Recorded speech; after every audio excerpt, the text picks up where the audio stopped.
Why is this boy's mom crying? And why will you suffer this exact same fate now unless you do something?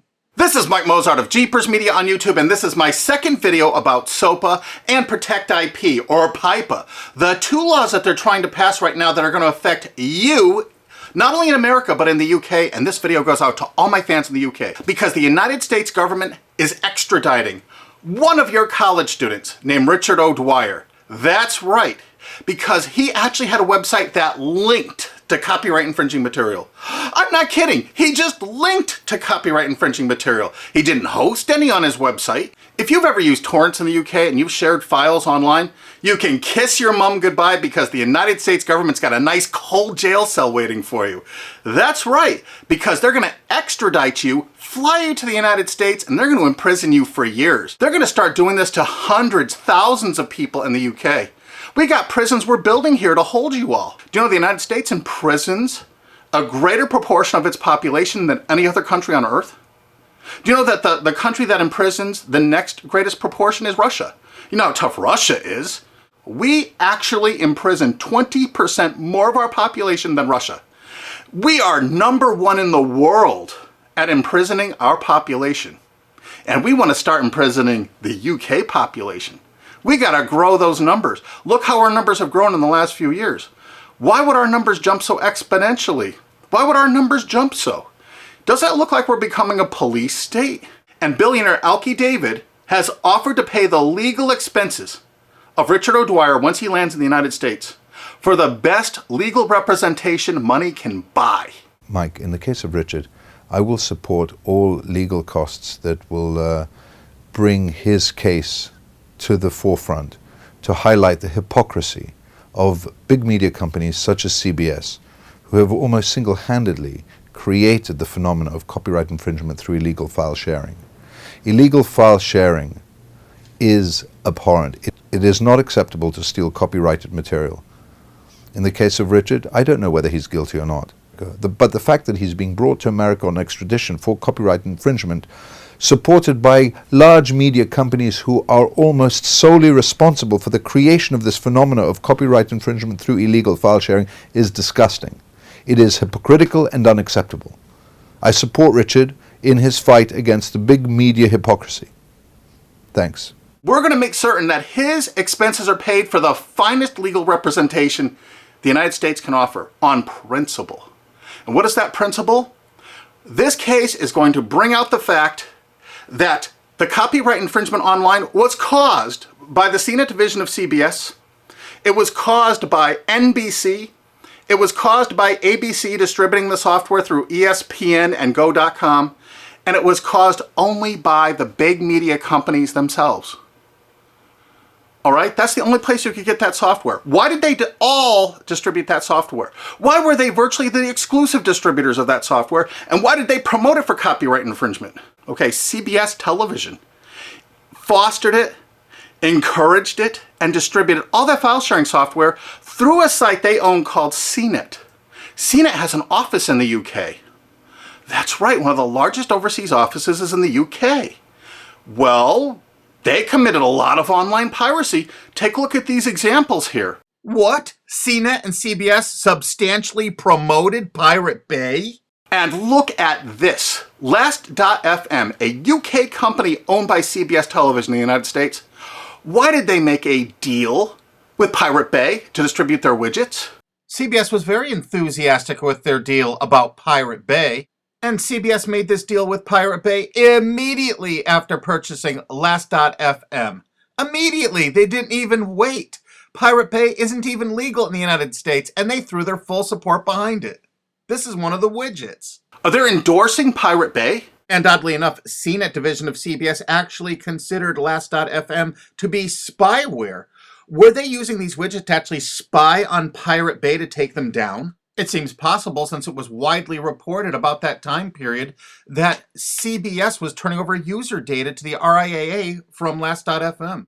Or maybe it was just because CBS was actually distributing and promoting one of their new shows called Pirate Master in 2008. This is reported by Torrent Freak.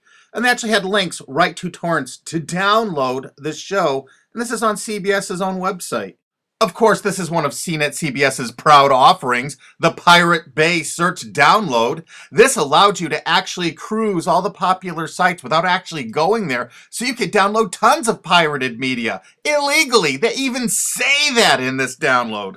Of course, it's downloaded right from CNET's own servers. Even though CNET was offering this in 2010, they've taken it down because we squealed. But look how it came up in Google searches. Why did it come up pirated books downloads if you search pirated books? Why did it come up pirated movies downloads if you search that? Their search engine optimization featured the words pirated and pirating. Of course, the CBS CNET staff couldn't write enough glowing articles and reviews about how much they loved Pirate Bay, how much terrific material was there, all for the taking. Notice the editor's 4-star review and the coveted, we recommend this add-on to all users. Look at this, they had LimeWire. Of course, Sumner Redstone had every reason to distribute as much LimeWire as possible, seeing he was profiting from the distribution of LimeWire by selling Viacom's Comedy Central material through LimeWire. Kazaa? 326 million downloads. Morpheus? Over 125 million downloads with the help of all their co-branded partners, Microsoft, AOL Time Warner, BitTorrent? It goes on and on and on. CNET CBS wanted you to download pirated media so badly, they offered downloads specifically to cover your digital tracks, reviewed by their editors, and distributed through all their co-branded partners. Look at the freaking date this was added to CBS CNET. And ZapShares was perfect to use if you were using LimeWire to download Lady Gaga songs, like the editors showed you in this screen capture. And do you know who heads up that company?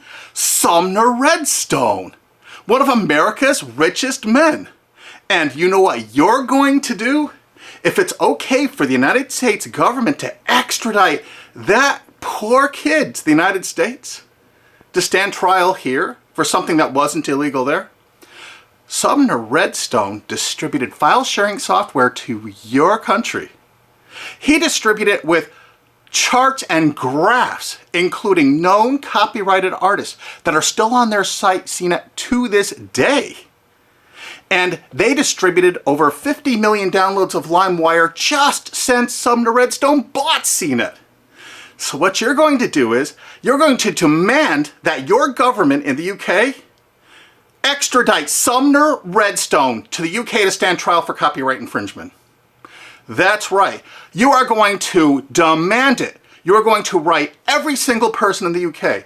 Because why should an American multi-billionaire be above the law? Hey, they can extradite one of your mates, some chap from England, over to the United States to sit in a prison for 5 or 10 years. Let's go after who really caused the copyright infringement. Let's go after the big media companies that actually distributed this software. I bet you didn't know who invested tens of millions of dollars in BitTorrent. SL partners, Paul G. Allen, Bill Gates, Microsoft. How come they're not in prison? They should be. Why, Sumner Redstone's company Viacom, in their sworn statement of undisputed facts from Viacom versus YouTube, stated as fact notorious pirate sites like Napster, Kazaa, and BitTorrent. Hey, I thought it was a piracy site. How come in 2008 all of these big media companies in the United States had content distribution deals with BitTorrent? You had a sworn statement in court they were a piracy site, Sumner Redstone. Why is your Paramount Pictures and MTV networks there?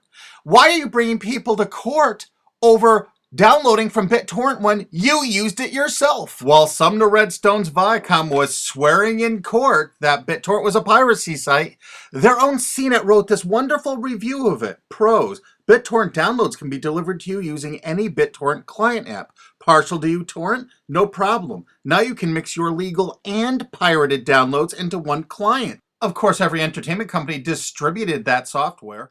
Yeah, BitTorrent actually tried to go legitimate for a while. This is an article from CNET UK. Legit BitTorrent faces uphill struggle. Of course it did. Does this signal the death knell of all that is illegal in the world of file sharing? CNET admitted that BitTorrent was all that was illegal in the world of file sharing.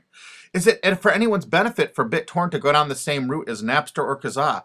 Well, CNET's been distributing this software before this article for 7 years. We think it's fairly obvious that most of BitTorrent's existing 135 million users will flee in droves free and illegal is always better than paid. Of course, their paid downloads failed. Remember, you have to look at the dates on this software from CNET CBS. This is November 5th, 2010. MegaUpload Super Search. So you don't even have to use a search board.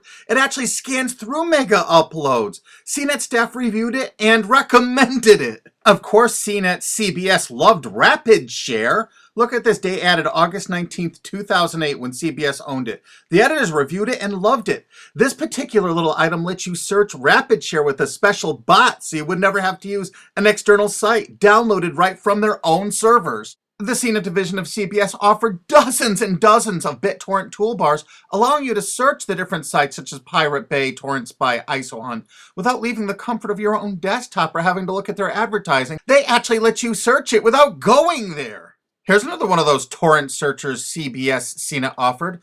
The pictures showed all the results for Lost, the TV show. JP Torrent is the first multi-search torrent program. It lets you search over 100 torrent pages with one click. And feast your eyes on the picture the CNET editors provided for you so you can see how effective it is. They showed you a picture of the Lost TV show. They checked over 300 different torrents. These are the top 15. Mininova, Pirate Bay, ISOHunt, Torrent Spy. I think you get the idea that the whole point of downloading these was to find copyrighted TV shows. Huh, CBS? CNET CBS offered over 100 different torrent search tools. This one is Torrent Episode Downloader from 2009. Search and download torrents of new TV shows and episodes from the internet. Again, there's well over 100 different one of these anonymous torrent downloaders that CBS CNET offered. They were distributed co-branded through all of their partner sites. This material is egregious compared to what that TV Shack kid did. The only statement the president of CBS made in regards to all this material is that it's all perfectly legal. I guess it's legal if you're a multi-billion-dollar media company and not a UK student. And the CBS editors' reviews frequently featured copyrighted media. We have over 5,000 screen captures like this. So BitTorrent is really funded mostly by big US corporations. So it's the big US corporations that caused the piracy, and now they're going to go after you and your mates forever. You demand Sumner Redstone be brought to justice in the UK. Here's some of the evidence. There's a lot more evidence on onecandleinthedark.blogspot.com. They distributed the software itself with instructional charts and guidance. We're using copyright infringing materials to show you how easy it is to do, to encourage you to do it. And now they're going to arrest you for actually doing it. Isn't it great? That's the American way. And you're not going to sit by for that. Heck no. You know how easy it is to tell your legislators that you want Sumner Redstone brought to the UK? Extradite him. He needs to be extradited to the UK. He needs to pay for his crimes. Since he bought out CNET, they distributed over 50 million downloads of LimeWire. They distributed BitTorrent. They distributed Kazaa even after federal judges in the USA shut it down. They want to keep file sharing going so they can write these laws so they can control the world and control you in the UK. You think they're getting off scot-free? Hell no. You extradite Sumner Redstone to your country and you try him for copyright infringement. And there's people that are going to say, hey, this kid Richard O'Dwyer from the UK made like thousands of quid from this little deal he had. Thousands of dollars. But you know what? Sumner Redstone and CBS and CNET made hundreds of millions of dollars. Hundreds of millions. How come they're not being extradited to the UK? They need to be. But the UK has one decision they need to make it right now. Are they representing their own people? Or are they representing the big corporations of America? If they're representing the corporations of America, fine. You've lost. But you know what? If they have any integrity at all, they will extradite Sumner Redstone and make him stand trial and put him in prison for years. Don't let some billionaire go free for all this egregious copyright infringement when your mate from college is going to spend 5 to 10 years in prison in America for something that isn't even illegal in the UK. That's just sick. I mean, really sick. And you share this video with every single friend you have. You send it on Twitter, you put it on Facebook, you download this, you re-upload this video all over the internet. You make certain the world sees this video.